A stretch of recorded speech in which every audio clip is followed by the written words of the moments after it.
नारायण ठीक है बाबू बढ़ जाइए जगह पे कुछ पता हो कुछ बढ़िए कुछ बढ़ जाइए उसी बढ़ जाइए श्रीमन नारायण लक्ष्मी नारायण श्रीमन नारायण लक्ष्मी नारायण श्रीमन नारायण नारायण नारायण श्रीमन नारायण नारायण नारायण श्रीमन नारायण जगो नारायण श्रीमन नारायण जगो नारायण लक्ष्मी नारायण नारायण नारायण लक्ष्मी नारायण नारायण नारायण आग लगी आकाश में बरसन लगे अंगारो आग लगी आकाश में बरसन लगे संत नहीं होते जग में तो जल भरता संसार हो संत नहीं होते जग में तो जल भरता संसार श्रीमन नारायण नारायण नारायण श्रीमन नारायण नारायण नारायण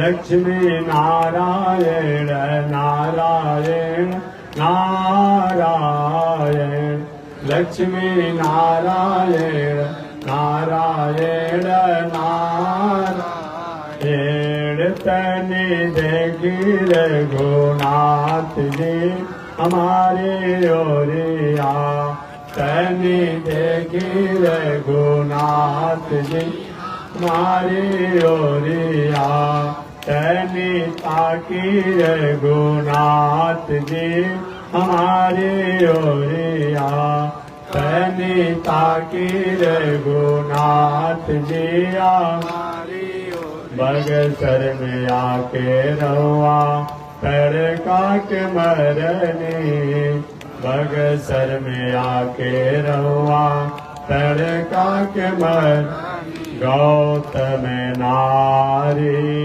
अहिल्याक तरनी गौतम नारी अहिल्याक तन देखी रघुनाथ जी हमारी ओरिया तनि देखी रघुनाथ जी हमारी ओरिया तनि ताकी रघुनाथ जी हमारी ओरिया तनि ताकी रघुनाथ जी हमारी ओरिया श्रीमन नारायण नारायण नारायण लक्ष्मी नारायण नारायण नारायण बोलिए श्री लक्ष्मी नारायण भगवान की अनंताचार्य कृपया वेदांत द्वयपारगम रामकृष्णाग्र सद्भक्तं विश्वक्षेण मुनिं भजे काषायं यज्ञसूत्रं शुचिवपुषि तथा चोर्ध्वपुण्ड्रं च बाले यस्यास्ते दक्षहस्ते कलिकुमतिगिरीन्द्रेन्द्रवज्रं त्रिदण्डं संसाराग्नि प्रशान्त्यै मृतजलममलं दारुपात्रं पवित्रं श्री विश्वक्सेन सूर्य पदकमलयुग श्रेयसी संश्रयामि लक्ष्मीनाथ समारम्भा नाथयामुनिमध्यमाम् अस्मदाचार्यपर्यन्तां वन्दे गुरो परम्पराम् नारायणाय विद्महे वासुदेवाय धीमहि तन्नो विष्णु प्रचोदयात्। महालक्ष्म्यै च विद्महे विष्णुपत्न्यै च धीमहि तन्नो लक्ष्मी प्रचोदयात्। तन्नो लक्ष्मी प्रचोदयात्। परमाराध्य श्री लक्ष्मी नारायण भगवान नित्य वंदनीय पूज्य गुरुदेव श्री त्रिदंडी स्वामी जी महाराज के जुगल चरणों में कोटिशः नमन। भगवत भागवत आचार्य कैंकर्य पारायण महानुभाव पावन भूमि पर पावन प्रतिष्ठा महामहोत्सव में आप सब उपस्थित हैं। श्रीमद् भागवत महापुराण में महर्षि वेद व्यास जी महाराज से पूछा गया कि व्यास जी संसार का सबसे बड़ा आदमी कौन है? अरे संसार का सबसे भटका हुआ आदमी कौन है? क्योंकि नीच तो मैं कह नहीं सकता हूं, नीच खाना एक दूसरे शब्द अजीब सी बात लगती है, लेकिन भटका हुआ व्यक्ति तो कहा जा सकता है। व्यास जी से पूछा गया, व्यास जी संसार का सबसे बड़ा आदमी कौन है? और इस संसार का सबसे भटका हुआ व्यक्ति कौन है? प्रथम सीढ़ी पर कौन है? और इस संसार का सबसे अंतिम सीढ़ी पर कौन है? व्यास जी ने कहा, निर्देहमाद्यम सुलभम सुदुर्लभम पल्वम सुकल्पम गुरु कर्णधारम। निर्देह माध्यम, यह मनुष्य के शरीर को जिसने प्राप्त करके, निर्देह निधि माना होता है मनुष्य और देह माना होता है शरीर। ये मनुष्य का शरीर को प्राप्त करके इस मनुष्य के शरीर द्वारा सभी प्रकार के साधनों के हम अधिकारी हो सकते हैं, होते हैं। कुत्ता से, बिल्ली से, सियार से, पशु से कहिए कि चलिए यज्ञशाला का परिक्रमा कीजिए, करेगा? कथा हो रहा है, कथा सुनेगा? नहीं सुनेगा। यह केवल एक मनुष्य के लिए बताया गया है। वो मनुष्य में भी केवल मनुष्य हो जाने से नहीं, मनुष्य होकर के अगर हमारे में मनुष्यता है तो सही में हम मनुष्य हैं। अगर मनुष्य हो करके मनुष्यता नहीं है तो मनुष्य जीवन का कोई पहचान नहीं होता है, इस मनुष्य जीवन का कोई मतलब नहीं होता। निर्देहमाद्यम सुलभम सुदुर्लभम पल्वम सुकल्पम गुरु कर्णधारम। निर्देहमाद्यम, ये मनुष्य का शरीर जो है माध्यम है, अर्थ धर्म काम मोक्ष। बैठो। ये मनुष्य का शरीर जो है माध्यम है, अर्थ धर्म काम मोक्ष। एज यू लाइक इट, जो आपकी पसंद हो। अर्थ की कामना हो, धर्म की कामना हो, मोक्ष की कामना हो, जो कुछ भी आप चाहें इस शरीर द्वारा ही हम प्राप्त कर सकते हैं। शरीरम वसु विज्ञानम, ये हमारा आपका शरीर जो है शरीरम वसु विज्ञानम, इस सभी प्रकार के ज्ञान विज्ञान का कारण है ये मनुष्य शरीर। इसी द्वारा सभी प्रकार के, चाहे आप वैज्ञानिक बनेंगे, चाहे इंजीनियर बने, चाहे डॉक्टर बने, जो कुछ भी बनेंगे यह मनुष्य के शरीर द्वारा ही हम पाएंगे।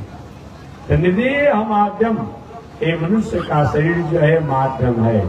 निर्देह माध्यम सुलभम सुदुर्लभम, इस मानव के शरीर को हमने सुलभता से प्राप्त किया है। एक कहा जाए कि हम अपने पुरुषार्थ और कर्मों से ही मनुष्य शरीर प्राप्त किए हैं, ऐसी बात नहीं। एक कभी कभी भगवान हमारे आपके ऊपर उपकार करते हैं, भलाई करते हैं। जैसे जेठ का दिन हो, वैसाख का दिन हो, चिलचिलाती धूप से आप परेशान हो, अचानक रास्ते में जाते समय कोई एक बट का वृक्ष हो, पीपल का वृक्ष हो, आम का वृक्ष हो, सुंदर बगीचा हो, रास्ते में आपने गाड़ी को वहीं खड़ा किया और आप वहीं बैठ गए पेड़ के नीचे। हम चिलचिलाती धूप से परेशान थे, ताप से तापित थे, पसीना से लथपथ थे, और हम वृक्ष के नीचे आकर के ये वृक्ष जिसने लगाया था ये आपके लिए नहीं लगाया था, लेकिन होता क्या है, वो तो लगाया था, वृक्ष लगाया था, बगीचा लगाया था, लेकिन हमने उससे अपने को तृप्त हुआ। तो हमारे कर्मों के द्वारा या हमने भी नहीं लगाया था कि हम कहीं रास्ते में आएंगे, कहीं थकेंगे, कहीं वृक्ष नीचे बैठेंगे। वो तो दयालु जी द्वारा लगाया गया, कोई दयालु लगाया वृक्ष, आज हमें छाया दे रहा है। वही काम है, सुलभम सुदुर्लभम। ये मानव शरीर जो है हमने सुलभता से प्राप्त किया है, सुलभता से प्राप्त किया है। ये कोई कहे कि हमारा बहुत बड़ा पुरुषार्थ आगे बढ़ जाएगा और आगे बढ़ेगा।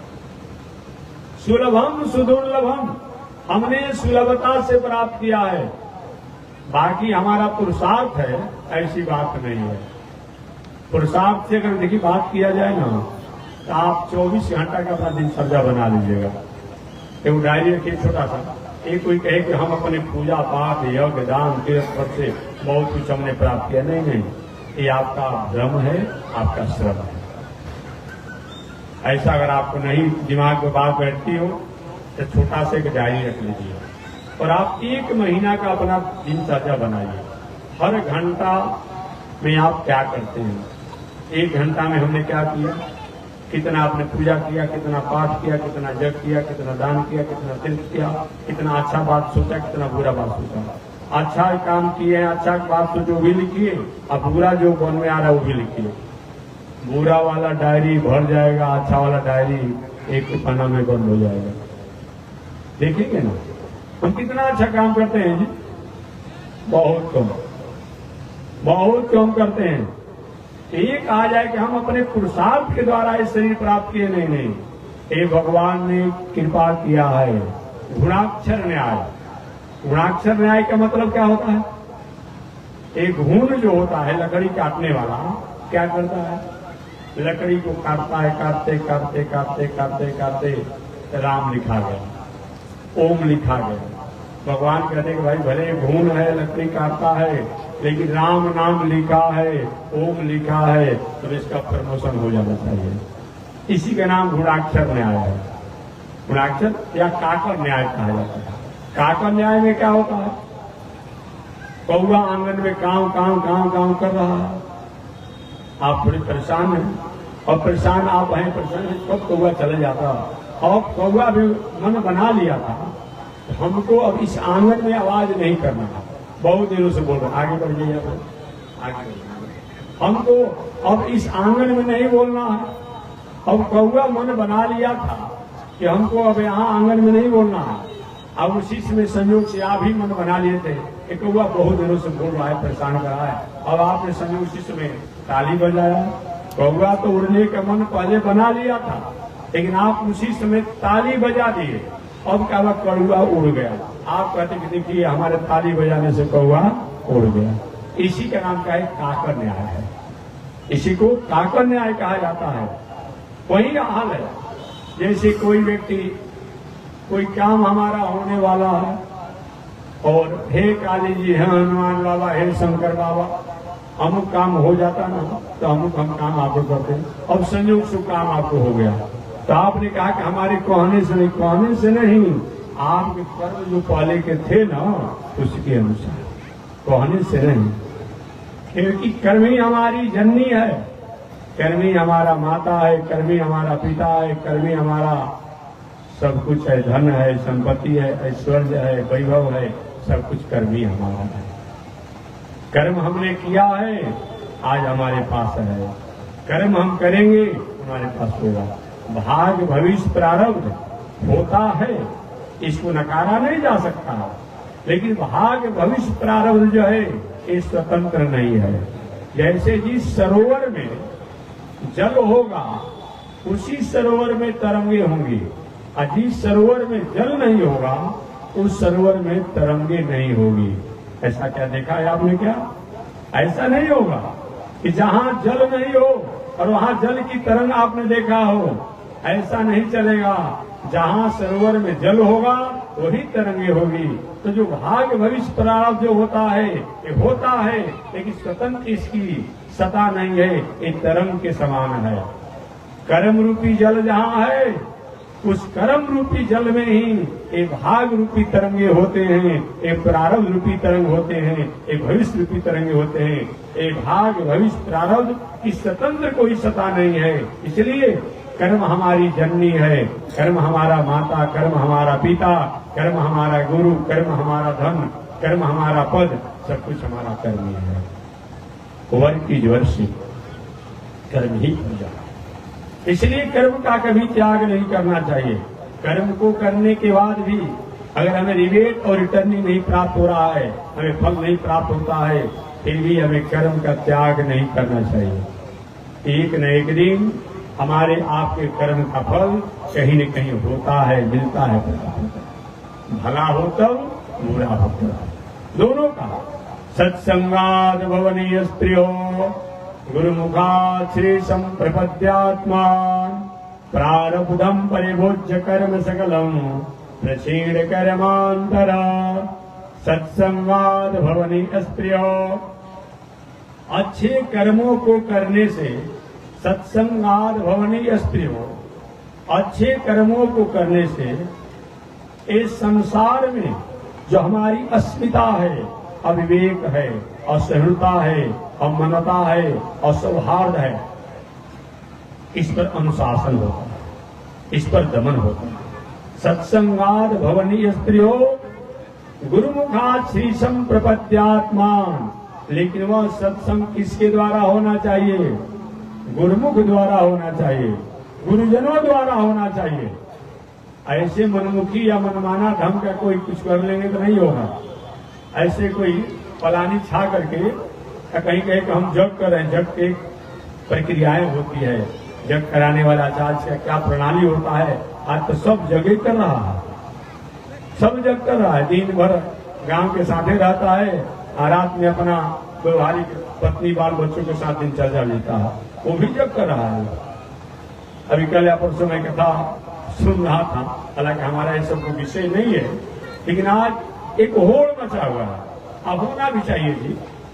देखिए, जितने एक नंबर वस्तु का मूल्य और मूल्यांकन होता है तो 2 नंबर का वस्तु से अधिक होड़ बनाता है। सोना चांदी का आभूषण है ना, लेकिन गली गली में जो 2 रुपया, 4 रुपया, 5-10 रुपया वाला आभूषण कितना बिका रहा है? बिका रहा है ना। तो उसका महत्व कहीं कम अपने आप में भले हो, लेकिन बिक्री की मामला में जो है वो चारों तरफ वही है।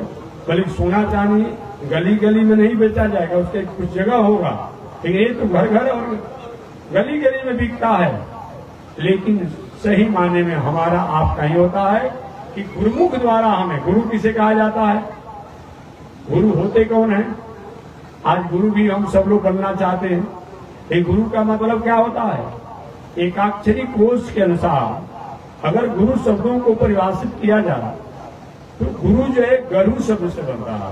गरु माने भारी होता है, जिनकी नैतिकता, जिनका आचरण, जिनका उठन बैठन, जिनका खान पान, जिनका रहन सहन, जिनका व्यक्तित्व समाज के लोगों पर भारी पड़ता हो।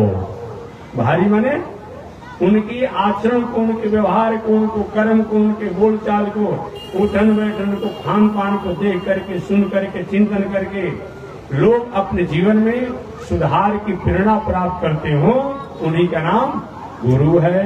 चाहे वह धोती कुर्ता में रहने वाला हो, चाहे पैजामा कुर्ता में रहने वाला हो, चाहे फुल पैंट कुर्ता में रहने वाला हो, चाहे स्त्री वेश में हो, चाहे पुरुष वेश में हो, ये गुरु का सबसे श्रेष्ठ ही होता है। जिनकी नैतिकता, व्यक्तित्व जो है राष्ट्र के लिए, समाज के लिए, लोगों के लिए, प्राणियों के लिए मंगलमय हो, राष्ट्र हित में हो, समाज हित में हो, प्राणी हित में हो, उनका गुरु उनको कहते हैं।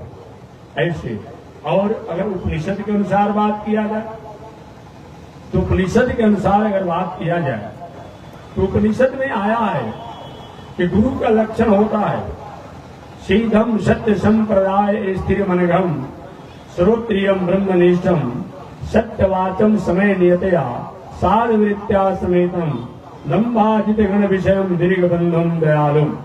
सबसे पहले तो गुरु जो है सिद्ध होना चाहिए किस चीज का? सतपथ का, सन्मार्ग का सिद्धि हो। चाहे कोई टले बदले कुछ भी हो जाए, लेकिन सतपथ से, सन्मार्ग से कभी अपने को पीछे नहीं लौटे, ये गुरु का प्रथम लक्ष्य होता है। सीधम सत्य संप्रदाय, संप्रदाय भी जो होना चाहिए सत्य होना चाहिए। एक गुरु नहीं कि हमको तो मानिए, हमारा पूजा कीजिए, और कहता भगवान होते हैं क्या, देवी देवता होते हैं क्या? देवी देवता को नहीं मानता है, भगवान को नहीं मानता है, कहते हमको मानिए, वो गुरु कभी नहीं हो सकता है। सीधम सत्य संप्रदाय, स्थिर वनगम, मन भी स्थिर होने वाला गुरु होना चाहिए, जिसका मन स्थिर हो। क्योंकि जब तक मन स्थिर नहीं होगा, दुनिया में कोई काम नहीं हो पाएगा। स्थिर वनगम, श्रोत्रियम ब्रह्मनिष्ठम, श्रोत्रिय होना चाहिए, वेद पढ़ा हो, वेद को जानने वाला हो, वेद शास्त्र को मानने वाला हो, और वेद के आचरण पर चलने वाला हो, तो गुरु का अधिकारी होता है। ब्रह्मनिष्ठम, ब्राह्मण में, विद्वान में, ज्ञानी में, वेद में, ब्रह्म में, सदाचार में जो निष्ठा रखने वाला हो, ब्रह्मनिष्ठम। सत्यवाचम, सत्य में जीवन जीने वाला होना चाहिए। सत्यवाचम समय नियतया, और उसका समय भी अपनी दिनचर्या का नियत होना चाहिए। असाधु वृत्या समेतम, और साधु वृत्ति से जीवन जीने वाला होना चाहिए। बहुत ऐश आराम, लैस लैस, आयासी विलासी जीवन आचार्य का नहीं होना चाहिए। हमारे पूज्य गुरुदेव श्री दंडी स्वामी जी महाराज को बुढ़ बुजुर्ग लोग दर्शन किए होंगे। अभी मैं गया था, कल लोग बता रहा था, कल मैं गया था आप ही के, ये तो दूसरा जिला पड़ जाएगा, वो बक्सर जिला पड़ेगा, भरिया में गया था। तो लोगों ने कहा कि महात्मा जी आप यहाँ पर 35 वर्ष पहले आए थे। तो हमने कह लीजिए भाई, तुमसे 35 वर्ष बाद तुम्हें एक बार मौका मिला, कहीं कि आप 1991 में आए थे। अब समझिए 35 वर्ष तो बहुत लड़का अभी बहुत नहीं होंगे उस समय। तो 1991 में हम भरियार में स्वामी जी के चतुर्मास में वहाँ ब्रह्मचारी रूप में थे, और 35 वर्षों के बाद इस बार 1 घंटा के लिए गए थे। तो मैं कहना चाह रहा था कि हम लोग को स्वामी जी जीवन के, जब से उन्होंने जीवन को संभाला, जीवन के मध्य और जीवन के मध्य के आगे वाले समय जो है, तो आगे वाले समय को हम लोग भी देखा, और जीवन के अंत वाले समय को भी हम लोग देखा। इसमें कोई परिवर्तन नहीं देखा। जो भीतर है, जो बाहर है, जो बाहर है वो भीतर है। बोलना है तो सबके सामने बोलेंगे, और लाड़ प्यार करें तो सब सामने लाड़ प्यार करेंगे। एक बार स्वामी जी हम लोग थे हरिद्वार में, हरिद्वार में थे, कुंभ लगा हुआ था, सब बड़े बड़े पीठाधीश्वर संत महात्मा लोग थे, बड़े बड़े स्वामी जी के परिवार के। बाहर में सुबह सुबह आरती हो रही थी, तो आरती हो रही थी तो 2-4-5 उद्योगपति लोग आए थे।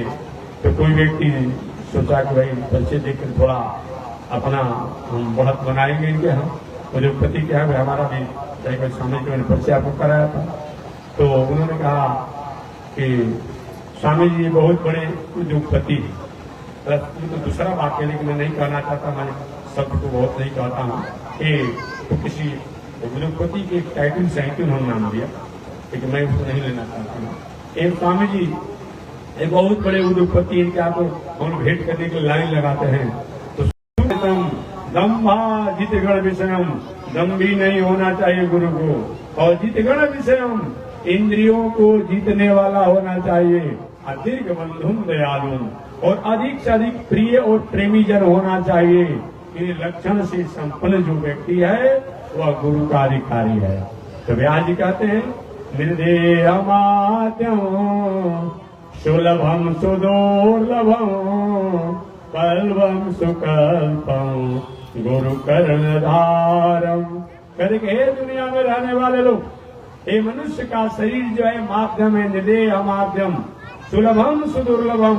ये मनुष्य का शरीर जो हमने सुलभता से प्राप्त किया है, वो बाद में चल करके दुर्लभ हो जाएगा। एक व्यवहारिक कथा मैं कहते रहता हूँ हर जगह, सुलभम सुदुर्लभम, इसका 2 अर्थ किया जाएगा। एक अर्थ तो ये होगा कि सुलभम सुदुर्लभम, ये मानव शरीर को अभी हमने जो सुलभता से प्राप्त किया है, ये बाद में चल करके दुर्लभ हो जाएगा। एक अर्थ होगा सुलभम सुदुर्लभम, और दूसरा इसका अर्थ होगा इस मानव शरीर को हमने सुलभता से प्राप्त किया है, ये देवताओं के लिए भी दुर्लभ है। एक पौराणिक कथा मैं सुनाते रहता हूं। देवता लोग डिमोशन में हैं और हम मनुष्य प्रमोशन में हैं। आप कहेंगे कैसे? तो मैं निवेदन कर रहा। देवता लोग, देवता कहते किसे हैं? व्याकरण से, ग्रामर से अगर देवता शब्दों को परिभाषित किया जाए तो दिव क्रीड़ा धातु से बनता है, जिनका पुण्य अक्षय है, बहु दिनों तक पुण्य के फिक्स डिपॉजिट का भोग भोगेंगे। जब तक इनका पुण्य का फिक्स डिपॉजिट है तो वो क्या करेंगे? सुख रूपी एटीएम से बार बार अपना सुविधा लेते रहेंगे। जब तक फिक्स डिपॉजिट आपका है, एटीएम से पैसा निकालते रहेंगे। जब ही फिक्स डिपॉजिट समाप्त हो जाएगा, कहीं एटीएम का उपयोग करेंगे तो पैसा मिलेगा? क्या सूचना है? खाता नील, यही ना आएगा कि खाता आपका नील हो गया। तो जब तक देवताओं का फिक्स डिपॉजिट होता है पूर्ण का, तब तक ये भोग भोगते हैं। और जब ही पूर्ण का भोग समाप्त हो जाता है, प्रसादी बाकी वाला बताइए, जब पूर्ण का इनका फिक्स डिपॉजिट समाप्त हो जाता है तो वहां से इनको ढकेल दिया जाता है, अब यहां नहीं रहेंगे। छीणे पूणे मृत लोकम विसंति, क्या चीज? छीणे पूणे मृत लोकम विसंति। जब पूर्ण का क्षय हो जाता है, क्षीण हो जाता है, तो मृत्यु लोक में इनको ढकेल दिया जाता है। अब आप यहाँ नहीं रह पाएंगे। इस प्रकार से लोग जीवन जीते हैं, ये देवताओं का है। तो हम मनुष्य जो है सुलभम सुदुर्लभम, इस मनुष्य शरीर को हमने प्राप्त किया है, ये देवताओं के लिए दुर्लभ है। कैसे दुर्लभ है? एक तो पहले अपना पुण्य को भोगेंगे, अब भोगने के बाद इस संसार में आएंगे, जैसा इनकी रपट रहेगा, जैसा इनकी डायरी में मेंटेन रहेगा, उसके अनुसार इनकी जोनियां मिलेगी। इसका भी उदाहरण है, भगवान श्री कृष्ण द्वारिकापुरी में थे, प्रसाद रुक्मिणी मैया द्वारा रोज तैयारी करते थे। एक दिन भगवान श्री कृष्ण भोजन पा रहे थे, रुक्मिणी मैया पंखा डुला रही थी। पहले के जमाने में पति लोग बाहर से आते थे तो उनकी पत्नियां पैर धोती थी, चरणामृत लेती थी। अब होता है कि नहीं होता है, अब आप लोग समझेंगे। हमारे समय से तो नहीं समझ में आ रहा है कि किसी की पत्नी किसी का चरण धोकर के चरणामृत लेती होगी। ऐसा होता होगा क्या? और तो कहेंगे कि हमारा ही चरणामृत आप ले लीजिएगा। आप कहेंगे अरे देवी जी हम तुम्हारा पति देव हैं, तो कहेंगे हम आपके धर्म पत्नी हैं, हमारे से धर्म है, तो धर्म पत्नी का ले लीजिए। कोई कोई ऐसा होगा हजारों में, जो मैं नहीं कह सकता हूँ, क्योंकि ऐसा होता होगा। लेकिन पहले जैसे गुरु के प्रति आदर की भावना है, भगवान के प्रति आदर की भावना है, उसी प्रकार से स्त्रियों को अपने पति के प्रति आदर की भावना है। पहले के जमाने में पति लोग जब बाहर से आते थे, उनकी पत्नियां पैर धोती थी, चरणामृत देती थी। अब ऐसा तो नहीं है, अब होने को उम्मीद भी नहीं है। रुक्मिणी जी भगवान श्री कृष्ण को भोजन जिमा दिया। भगवान श्री कृष्ण भोजन जिमने लगे, पाने लगे, पाते, और रुक्मिणी जी पंखा डुला रहे थे। भोजन पाते पाते अचानक भगवान श्री कृष्ण हंसने लगे। रुक्मिणी जी ने कहा, अरे प्रभु ये भोजन के समय आप हंस रहे हैं, क्यों हंस रहे हैं आप? द्वारिकाधीश ने कहा, देवी जी अब आपका ऐसा हुकूमत चलेगा, ऐसा चलावा चलेगा, मेरे वाणी पर हंसी पर तुम अनुशासन करोगी? अरे मेरी वाणी है, मेरी हंसी है, हमने हंस दिया तो हंस दिया, पूछने क्या जरूरत है? रुक्मिणी जी कि नहीं प्रभु, ये बड़े लोगों की मुस्कान में भी कुछ न कुछ रस होता है। बड़े लोग ऐसे मुस्कुराते भी नहीं हैं, बड़े लोग गंभीर भी होते हैं तो कोई न कोई रहस्य होता है, और बड़े लोग मुस्कुराते भी हैं तो कोई न कोई रहस्य होता है। आप क्यों मुस्कुराए हमको बता दीजिए। तो भगवान ने कहा, लो जब तुम जानना चाहते हो जान लो। हमारे मुस्कुराने का, हंसने का एक ही कारण है। देख रही हो, एक चूटा दौड़ते हुए सुगंधित गुड़ की तरफ जा रहा है। उसी चूटा को देख करके हमको हंसी आ गई। तो रुक्मिणी माता ने कहा, इसमें हंसने की क्या बात है? ये चूटा चूटी कोई भी मीठा वस्तु को सुगंधित को देखते हैं तो दौड़ते हुए जाते हैं, उड़ते हुए जाते हैं, चलते हुए जाते हैं। हंसने की क्या बात है इसमें? कि नहीं देवी जी, ये ऐसा वैसा चूटा नहीं है, ये 21 बार इंद्र की गद्दी पर बैठ चुका है। क्या चीज? 21 बार इंद्र की गद्दी पर ये रह चुका है। लेकिन कर्म की ऐसी गति है कि आज कर्म के कारण 21 बार इंद्र की गद्दी पर बैठने वाला कि आज चूटा जोनी को प्राप्त करके असुगंधित गुड़ के लिए तरस रहा है। इसी को देख करके हमको हंसी आ गई। इसे मालूम पड़ता है कि देवता लोग का जब पुण्य क्षय होता है ये संसार में आते हैं, ये आने के बाद मनुष्य बन ही जाएंगे, ऐसा कोई जरूरी नहीं है। जैसा कर्म होगा उस कर्म के अनुसार बनेंगे। तो पहले तो देवता लोग बहुत दिन तक पुण्य भोगेंगे, बाद में जैसी जोनी होगी वैसा जोनी को प्राप्त करेंगे। अगर अच्छा कर्म होगा तो मनुष्य भी बनेंगे, मनुष्य बन करके भगवान की भक्ति करेंगे, अब भक्ति करेंगे तो भगवान की प्राप्ति करेंगे। तो पहले देवता, देवता के बाद मनुष्य बनेंगे, भक्ति करेंगे और तब भगवान को प्रसन्न करेंगे। हम मनुष्य बने हुए हैं, हम मनुष्य बने हुए हैं, हमें केवल इस शरीर से करना है। इसलिए हमसे देवता लोग, हम मनुष्य प्रमोशन में हैं और देवता डिमोशन में हैं। निर्देहमात्यम सुलभम सुदुर्लभम पल्लवम सुकल्पम गुरु कर्णधारम। कहते हैं व्यास जी के ऋषियों, ये मनुष्य का शरीर जो है माध्यम है, सुंदर पल्लवम सुकल्पम। इस मनुष्य शरीर को बनाने में भगवान ने अपनी सारी विद्या को लगा दिया। ये दुनिया बनाने वाले, क्या तुम्हारे मन में समाई काहे कि तुमने दुनिया बनाई। आज ही कभी आपने मोर के पंखों को देखे होंगे, देखे होंगे। एक बार जिसने पेंट कर दिया है मोर के पंखों पर, कभी उसकी शाइनिंग नहीं जाती है। हम लोग तो घर दीवार करते रहते हैं, हर 5-10 वर्षों पर शाइनिंग उदास हो जाता है। फिर भी आप कहते महाराज जी भगवान विवान होते हैं क्या? एक बार मैं कथा सुना रहा था, एक लिटिल बॉय, छोटा लड़का था, नटखट स्वभाव का था, कुशाग्र बुद्धि का था, पढ़ने लिखने में तेज था। कहे स्वामी जी आपको भगवान से कुछ लेना देना नहीं है। हमने को बता दीजिए आप किससे लेना देना है। कहे भगवान आपका क्या करते हैं? कहने का भगवान तो सब कुछ दुनिया में करते हैं भाई। कोयल में इतना फ्लेवर दे दिया, इतना बेस दे दिया कोयल के गला में कि जब कोयल बोलती है तो पीछे से छोटे छोटे लड़का उसी आवाज में बोलता है। कितना ट्रेवल और बेस बना दिया है कोयल के गला में। मोर के पंखों में कितना सुंदर है। क्या नहीं नहीं स्वामी ये सब ऑटोमेटिक होते रहता है। हमने कहा ऑटोमेटिक बने क्या होता है? क्या कि अपने अनुसार हो। कैसे अपने अनुसार होता है? क्या कि जैसे कंप्यूटर में पिक्चर बनता है बिना स्याही के, बिना इंक के, जैसे कंप्यूटर में बटन दबाइए पिक्चर बनकर तैयार हो जाता है। वहाँ किसी स्याही से किसी को ड्राइंग नहीं करना पड़ता है, पिक्चर आ जाता है। उसी प्रकार से ये अपने आप प्रकृति द्वारा होती रहती है।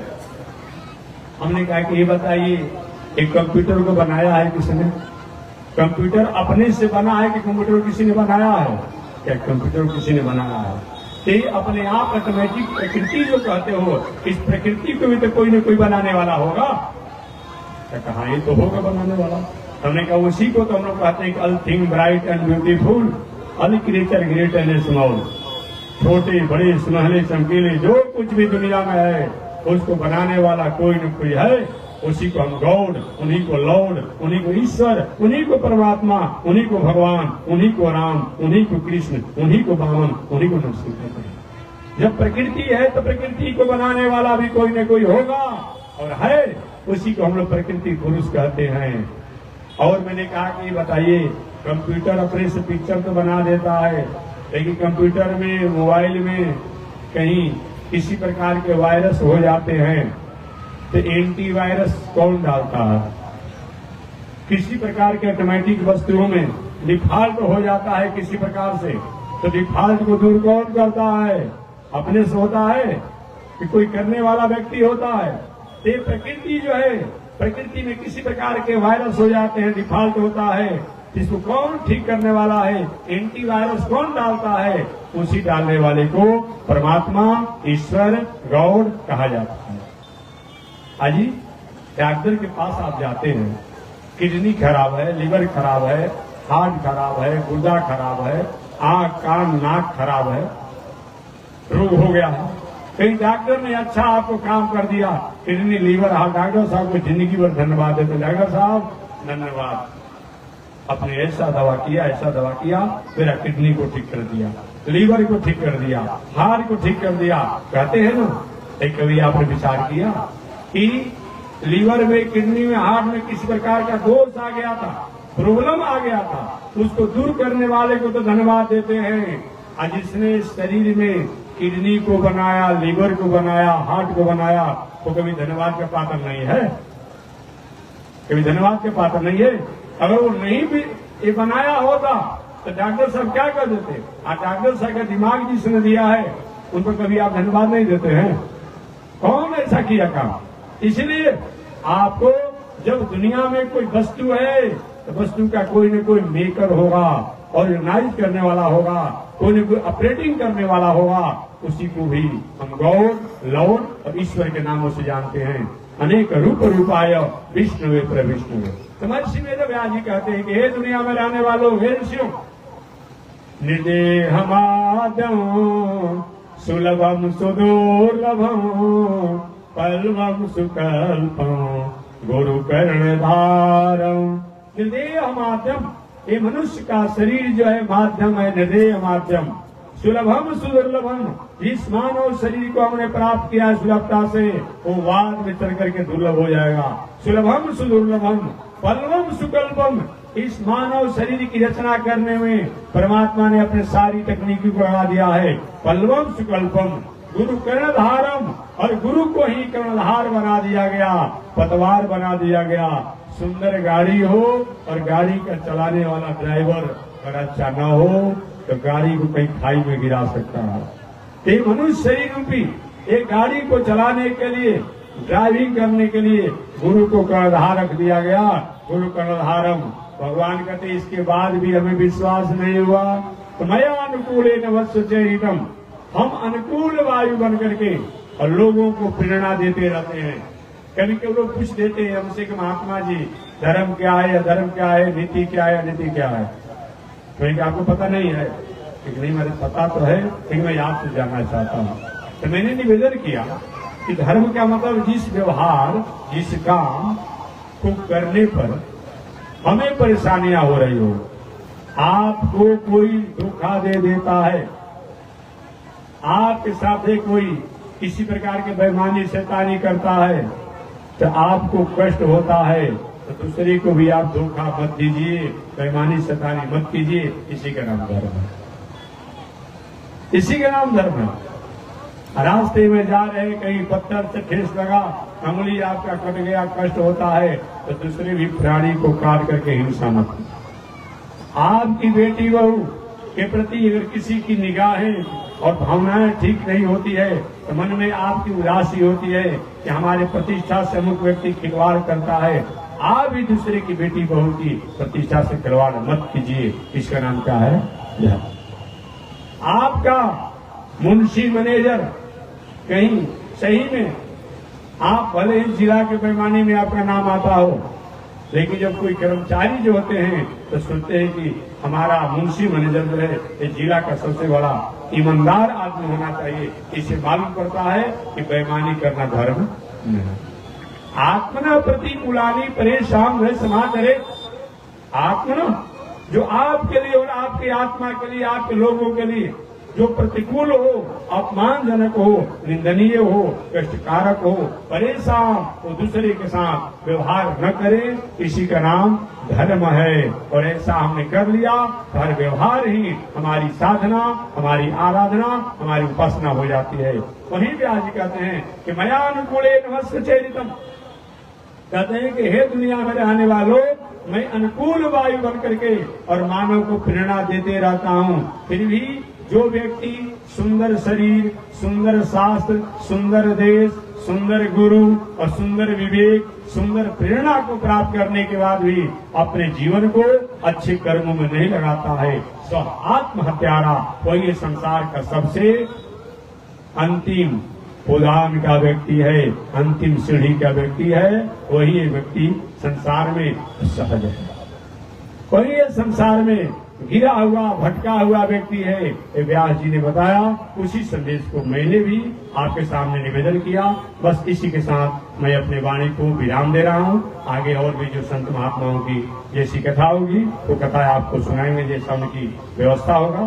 तो बस यही पर मैं अपने वाणी को विराम दे रहा हूँ। एक बार भगवान का नाम है श्रीमन नारायण लक्ष्मी नारायण, श्रीमन नारायण लक्ष्मी नारायण, श्रीमन नारायण नारायण नारायण, श्रीमन नारायण नारायण नारायण।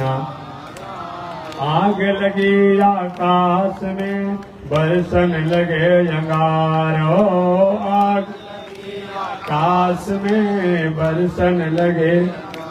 संत नहीं होते जग में तो जल मरता संसार हो, संत नहीं होते जग में तो जल मरता संसार। श्रीमन नारायण नारायण नारायण, श्रीमन नारायण नारायण नारायण। तनि देखी रघुनाथ जी हमारे ओरिया, तनि देखी रघुनाथ जी हमारे। बगसर में आके रहुआ तड़का के मरनी, बगसर में आके रहुआ तड़का के मरनी। गौतम नारी अहिल्या के तरनी, गौतम नारी अहिल्या के तरनी। देखी रघुनाथ जी हमारी ओरिया, तनी देखी रघुनाथ जी हमारी ओरिया, तनी ताकी रघुनाथ जी हमारी ओरिया, तनी ताकी रघुनाथ जी हमारे। श्रीमन नारायण नारायण नारायण, लक्ष्मी नारायण नारायण नारायण। बोलिए श्री लक्ष्मी नारायण भगवान की, भास्कर भगवान श्री रामानुजाचार्य स्वामी महाराज की, श्री प्रतिवाद शंकराचार्य स्वामी महाराज की, अनंताचार्य गादी स्वामी महाराज की, परमाचार्य रामकृष्णाचार्य स्वामी महाराज की, विश्ववन जगदाचार्य श्रीमद विस्तक सेनाचार्य अस्मदाचार्य पूज्य गुरुदेव श्री त्रिदंडी स्वामी जी महाराज की, पावन धाम की, पावन ठाव की, पावन स्थल की, पावन महामहोत्सव की। जय जय श्री सीताराम, जय जय श्री राधेश्याम, जय जय श्री श्रीमन्नारायण, जय जय श्री भास्कर, जय जय श्री रामानुजाचार्य, जय जय श्री त्रिदंडी स्वामी जी महाराज। हरि ओम। शांति शांति शांति।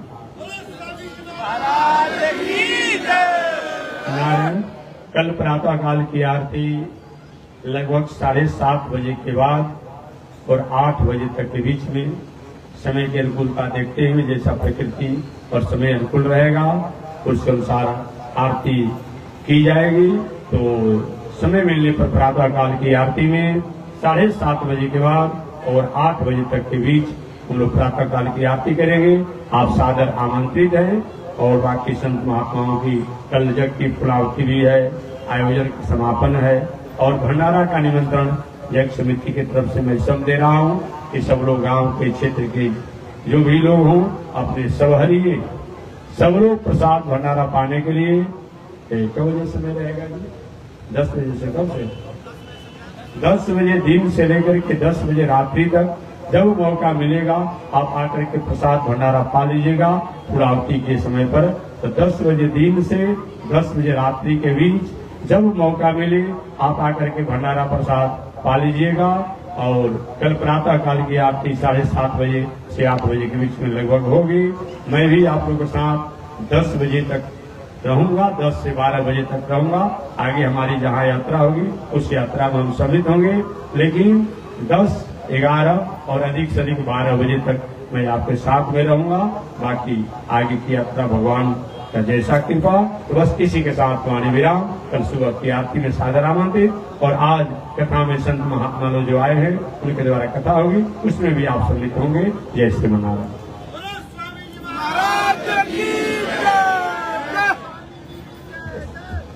ओम चंद्रमा मनसो जात चक्षो सूरजो अजायत श्रोत्राद्वायुषप्राण समुखा जग्निरजायत श्री सते लक्ष्मी सवत्म्यावहोरात्रे पार्श्वे नक्षत्राणि रूपमस्मिन् व्यातं कृष्णेणि घाला मोमयि घाल सर्वलोकं मयि घाल।